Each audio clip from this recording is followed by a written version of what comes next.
Hello students, I am here once again Smita Jha to discuss countering a stage fright, and today's topic is systematic desensitization as countering a stage fright. Well, we have discussed the various aspects of countering a stage fright to reduce, to minimize, to neutralize performance anxiety, because different name, but the symptom is one, that is the fear for the future. And in course of discussion, I have also defined the very meaning of a stage fright, that how a person having performance anxiety is more conscious of the future performance, not the present and the moment, the future, and also self-obsessed, that the image may not tarnish if he or she commit any mistake. So how to reduce this, because this obsession, this anxiety may lead to completely, fiasco or completely disturbance to ruin one's career, because maximum you give your presentation for your career, for your job, and if anything happens, it doesn't give a very good signal or sign to be as a good leader or as a good employee. So this is essential in my view in the present scenario, to know the various facets of countering a stage fright. And this systematic desensitization as countering a stage fright is very important, because there are various systems through which you can very systematically desensitize this unnecessary fear. Being sensitive is fine, but when this fear becomes a kind of phobia, anxiety, unnecessary nervousness, then it is important to address. So let us discuss this systematic desensitization. Well, what is this systematic desensitization as countering a stage fright? Systematic desensitization therapy, it is a kind of therapy, a treatment, is a type of behavioral therapy used to treat anxiety disorders, post-traumatic stress disorder, phobias, and a fear of things like snakes or a spider. This is a kind of phobia.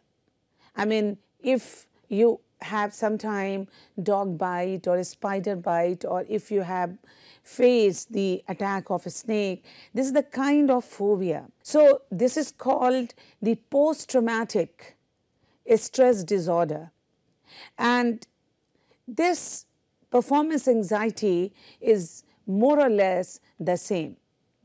And the aim of this therapy is to change the way you respond to objects, people, or situations that trigger feelings of fear and anxiety. And this is how you will learn coping tools to help you to stay relaxed and calm.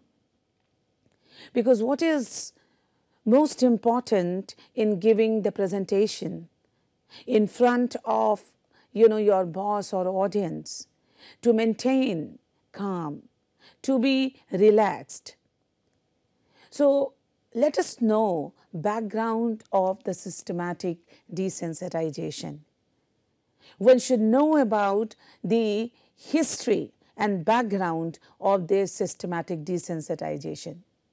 So systematic desensitization is an evidence based on therapy approach that combines relaxation techniques with gradual exposure to help the person slowly, gradually to overcome a phobia. See, nothing can happen in one night. Miracle can't take place in one night. But if you follow a systematic path to understand the phobia, to understand the problem, slowly, gradually, you could be able to eradicate it. During systematic desensitization, which is also called graduated exposure therapy, you work your way up through levels of fear, starting with the least fearful exposure. And this approach also involves the use of relaxation techniques. Now, this concept, the concept of emotional processing, has its origin in Lang's, that is in 1977, in Lang's analysis of fear relevant imagery in the context of behavior therapy and fear reductor, that is reducer or reduction. In studying the procedure of systematic desensitization, Lang and others in 1970 found 3 predictors of successful treatment: greater initial heart rate reactivity during fear relevant imagery. Well, these are the factors. So, first is greater initial heart rate reactivity during fear relevant imagery, greater concordance between self-reported distress and heart rate elevation during fear relevant imagery, and systematic decline, reduce in heart rate reactivity with repetition of the imagery. So, Lang and his associates, they found 3 prediction of successful treatment. Means what actually happened when a person is suffering from this stage fear, from this performance anxiety. And on the basis of these findings, the 3 major findings, Lang suggested that the psychophysiological structure of imagined scenes may be a key to the emotional processing which the therapy is designed to accomplish. Lang's theory holds that a fear image is a cognitive structure containing stimulus, response, and meaning information that serves as a program to avoid or escape from danger. The fear structure is activated by environmental input that matches some of the information stored in the structure. Well, these are the studies made by Lang and his associates. And this is a very successful therapy applied to the students, to the person suffering from such kind of fear. One thing very important, that there is no age bar in it. Even a senior person may have this kind of suffering and fear. So in the 1950s, a South African psychiatrist, Joseph Ulp, developed a type of behavior therapy called systematic desensitization to help people to manage their phobias. Phobias or performance anxiety or anxiousness or unexplained fear. Desensitization is a type of behavior therapy that has its roots in classical condition. What are the classical condition? What do we mean by classical condition? We should know about it and let us discuss it. Systematic desensitization is a behavior therapy that works by removing the fear of a response to a phobia and replaces it with a relaxation response. Therapists use counter conditioning and gradual exposure to a stimulus to help their client to feel less fearful. Means to pull out a person from a specific situation of which the person is having fear, and due to the past experience. That is why it is called counter conditioning. That one condition is where a person is full of fear, but the same countering condition that gives response and relaxation that very time, thus to reduce the fear, cause of fear that is there in the subconscious of the person. One of Wolf's clients provides an example of the power of systematic desensitization. And in Wolf's practice, he encountered a young adult that had a severe hand washing compulsion. The young man was intentionally fearful of contaminating others with his urine. This hand wash compulsion is a kind of obsessive compulsion disorder. And see, the young man was intentionally fearful of contaminating others with his urine, a kind of obsessive compulsion disorder. In treating the young man, Wolf put him in a state of relaxation and asked him to imagine scenes that would incite a low amount of anxiety, such as imagining someone touching a large container of water with one drop of urine in it. See the treatment. Because he has this, that young person has this apprehension that he may contaminate other with his urine, with the touch. So Wolf and his associates, they apply this kind of treatment to that boy. As his client was able to tolerate this image, Wolf continued asking him to imagine scenes where the concentration of imaginary urine increased, because this is all hypothetical, imaginary, but then the fear is very much there, and that is why it is a kind of disorder. In time, the young man was able to tolerate a real bottle of urine in front of him.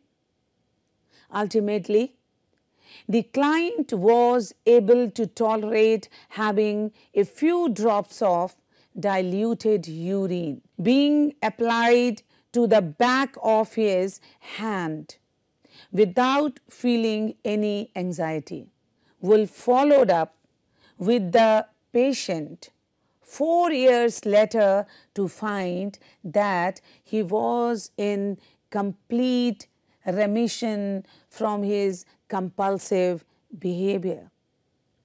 So this was a successful experiment. While this is an extreme case, but people are suffering from such kind of obsessive compulsion disorder, there are other studies that have shown the effectiveness of systematic desensitization and how this form of therapy helps individuals move past their phobias through gradual exposure. That is why this is very important to know when we talk of a stage fear or performance anxiety. Such therapy can help immensely to make a person normal. See, in my discussion, repeatedly I mentioned that being a bit nervous is not abnormal.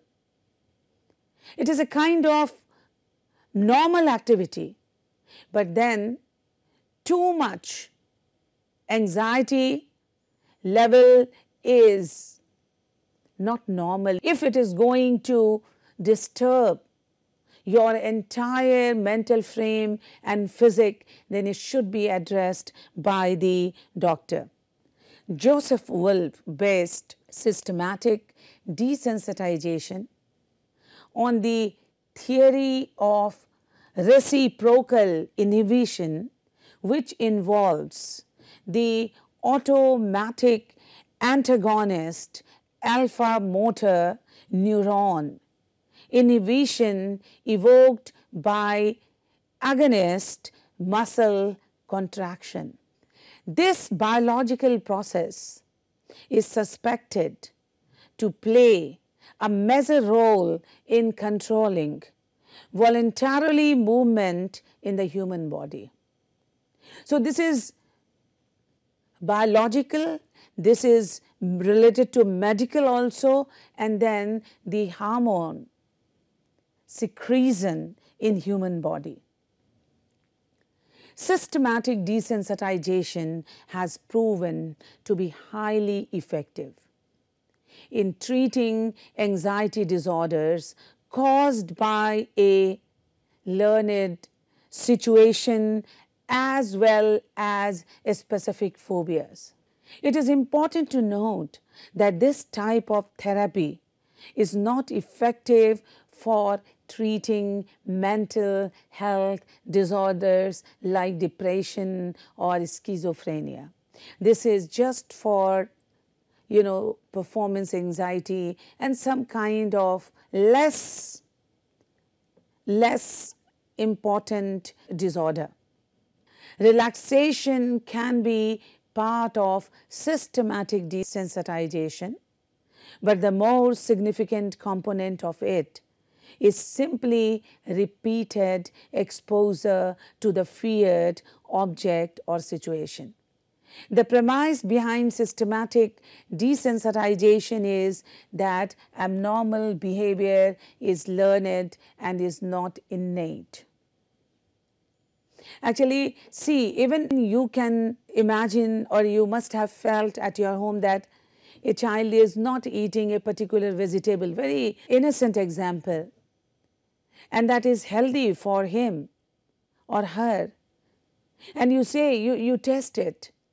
Once you test it, and if you find it not healthy, not tasty, you can leave it. And if the child tests it and find it very, very tasty, or to some extent tasty, he or she, start eating that with the feeling that the kind of imagination about that vegetable they had is not true. So to some extent, this relaxation therapy of desensitization is more or less the same. In other words, nobody can experience anxiety yet be relaxed at the same time.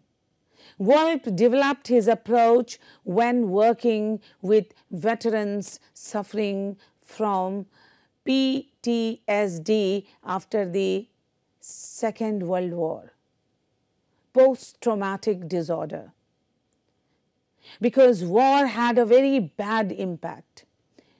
Still in the history, the First World War and the Second World War.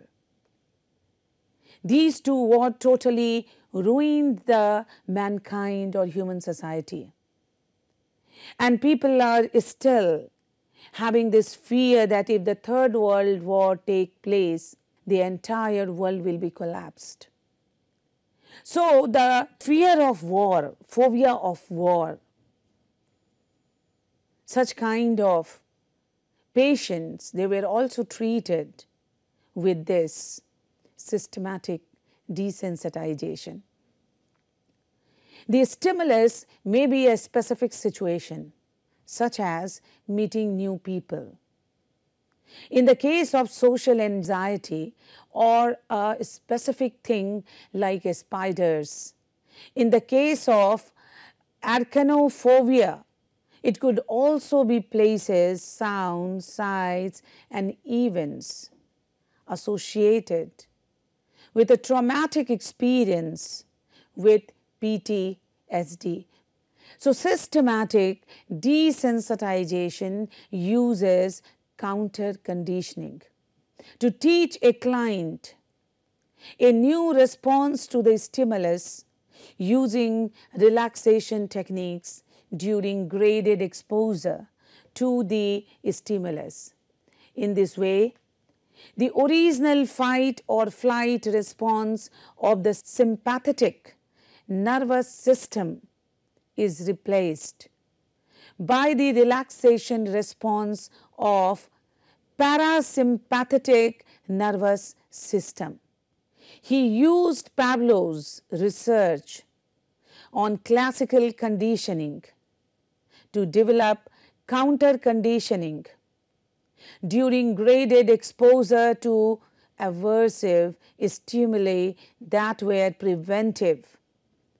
The veterans from re-entering normal civilian life. And with PTSD, specific stimuli such as sounds, smells, words, and places had become associated with traumatic experiences. See how systematic and methodical desensitization is there. Just to bring the concerned person from the fearful situation of which he or she is having this traumatic behavior. And that is why this technique is called systematic desensitization. As the counter conditioning graded exposure proceeds systematically through various phases, mainly 3 phases. See, no one can be rectified any patient in one day. So a gradual process needs to be evolved to develop the mental frame of the concerned person. The client learns relaxation techniques that will counter condition their response to the aversive stimulus. The therapist and client collaborate to produce a hierarchy of the client's intensity of response to the stimulus at different levels of exposure to the stimulus. The client is desensitized to the stimulus through systematically graded exposure to the stimulus and practices relaxation techniques to counter their aversive fight-flight response during the exposure. And these 3 phases are practiced, applied over several sessions with patient, and homework may also be given to maintain the counter conditioning between the sessions. The easiest way to explain this approach is to use real life examples, which I am going to present in next slide or the next lecture. Just now I told you that at home someone is not eating a particular thing, though that is healthy. So how you desensitize that person towards that particular item, while systematic desensitization is based on counter conditioning using reciprocal inhibitions. Exposure therapy uses graded exposure to the stimulus while positively reinforcing tolerance of anxiety until the anxiety is gradually extinguished. Meanwhile, flooding exposes the client to the feared stimulus directly in one session so that anxiety floods the nervous system and then reduces until it becomes extinguished. The problem with graded exposure is that rising anxiety may be experienced as intolerable, and the client may discontinue therapy. So, this therapy is being applied systematically to make the patient or the person comfortable. Also, flooding may be experienced as traumatic, lead to further psychological harm, and the termination of therapy. That is why very carefully with patients this has to be applied. Arachnophobia, this is the term, part of this performance anxiety, is a relatively common phobia of spiders.